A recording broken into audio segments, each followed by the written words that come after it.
Realtors and mortgage brokers, basically everybody in the real estate industry is in denial. Real estate will go down 150% guaranteed. I'm that Agent Kelly. I talk about real estate investing in my local market here in Vancouver, British Columbia. I post every Tuesday, Thursday, and Sunday. If you get any value or maybe you just enjoy this content, all that I ask is that you thumbs up and subscribe. Let's get into this video.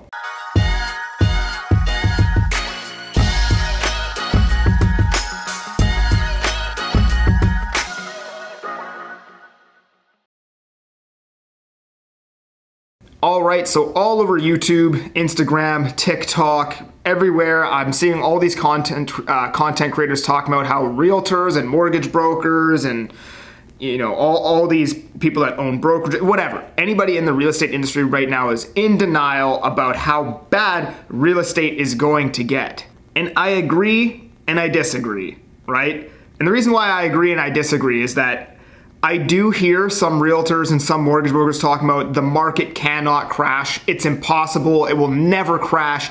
And I always take the stance that anything could happen. But I basically hope for the best and expect for the worst in any investment that I make.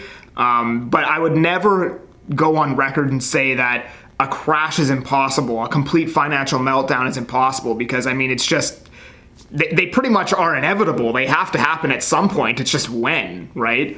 And I disagree because, to say, how do you take the stance that like, hey, maybe, there's a good chance that we won't crash without all of these people coming out and saying that, well, you're a realtor and you just want to make commissions and the market will crash 110% and you guys are all in denial. It's like, you can't even say anything positive about the market without it looking like, or without people coming out and trying to say that you're in denial just for even proposing the idea that, hey, maybe the market won't crash. So I agree to an extent, but I also disagree. And the reason why I disagree, again, is if you look at the current market statistics. So, there's a lot of people talking about the Vancouver market will crash. There's a whole group predicated on this called the Metro Vancouver Housing Collapse on Facebook. It's been around for 5 years. Oddly enough, the market's done nothing but go up and up and up since he's actually been around since 2015, I think. And real estate's up like 250% since the market was, since that group was made. Bill Ferguson will probably see this video and comment on it anyways. But currently right now, if you just look at inventory, it's like all of the short-term fundamentals are pointing towards a crash, right? With the interest rates, the economy's not doing well, unemployment's gonna go up, everything looks really, really bad right now, of course, right? And, people are comparing this to, what happened in the States in 2008. And even in 2008, the States saw 40, 50, 60% corrections in some areas where I think we saw a 12% correction on aggregate pricing. So our market's a little bit different. And I think that's a lot of it is coming from too, is people watching YouTube, but most of the content being created about real estate is United States content.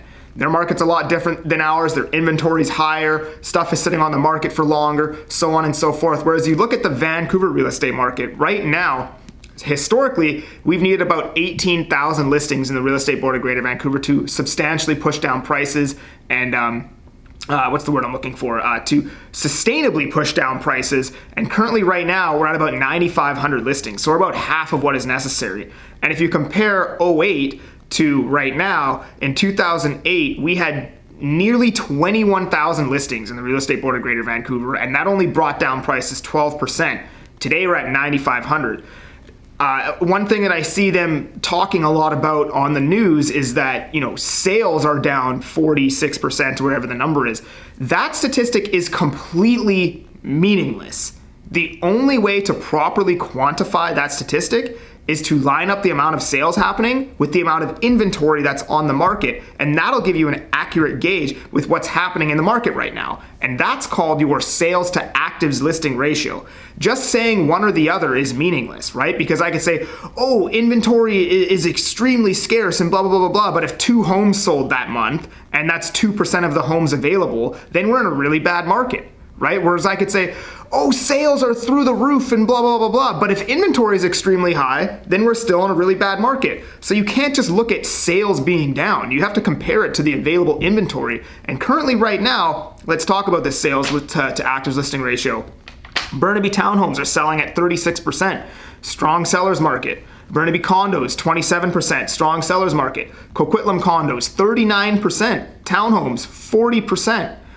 By the way, anything over 20% is a seller's market. So that it'll be extremely difficult to push down prices with those kinds of sales ratios. New West condos, 35%.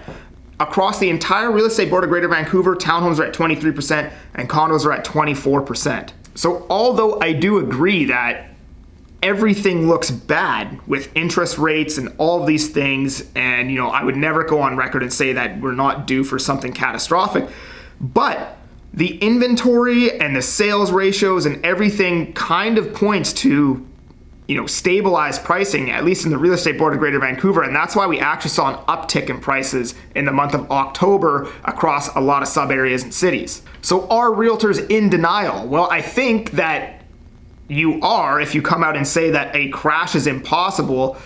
I would never say that. But if you're just simply stating like, hey, these are the statistics that I see right now in front of me, and I think there's a good chance that the market finds a bottom soon, then no, I don't think you're in denial at all. I think you're just using the statistics that are available right now and going against the common narrative, which is to just be scared about absolutely everything that's happening right now and sell all of your assets and dump everything because we are 150% going to see some type of catastrophic crash and go into a 20-year-long depression and everything is going to be worst case scenario.